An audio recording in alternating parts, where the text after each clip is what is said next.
বহরমপুরের তৃণমূল নেতার বাড়িতে অস্ত্র উদ্ধার।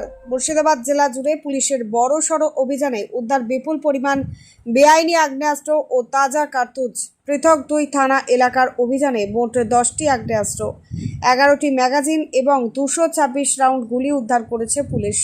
গ্রেপ্তার করা হয়েছে মোট 3 জনকে। পুলিশ সূত্রে জানা গিয়েছে, গোপন সূত্রে খবর পেয়ে প্রথমে বহরমপুর থানার পুলিশ অভিযান চালায়।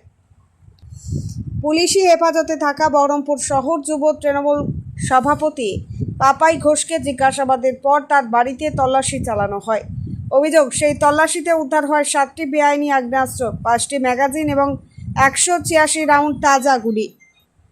শাসক দলের এক নেতার বাড়ি থেকে বিপুল পরিমাণ অস্ত্র ও কার্তুজ উদ্ধারের ঘটনায় স্বাভাবিকভাবেই চাঞ্চল্য ছড়িয়েছে এলাকায়।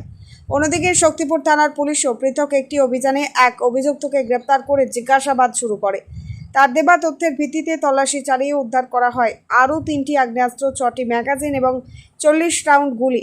এই বিপুল পরিমাণ অস্ত্র কোথা থেকে এলো, কোথায় পাঠানোর পরিকল্পনা ছিল এবং এর সঙ্গে আরও কারা যুক্ত তা খতিয়ে দেখছে পুলিশ।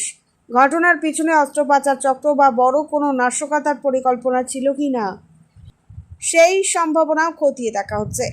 ঘটনায় তদন্ত জারি রয়েছে। পুলিশের জিজ্ঞাসাবাদে আরও গুরুত্বপূর্ণ তথ্য সামনে আসতে পারে বলেই মনে করা হচ্ছে।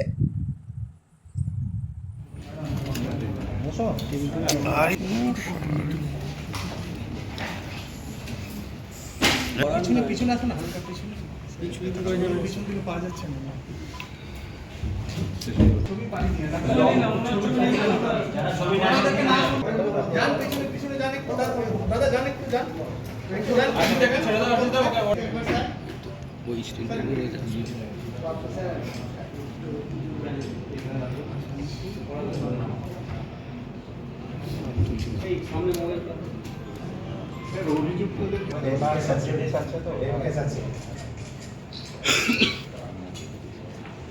ঢাকা আছে তো মুখ, অসুবিধা কি ছিল?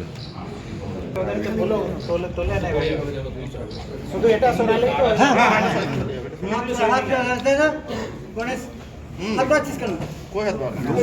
ব্যস্ত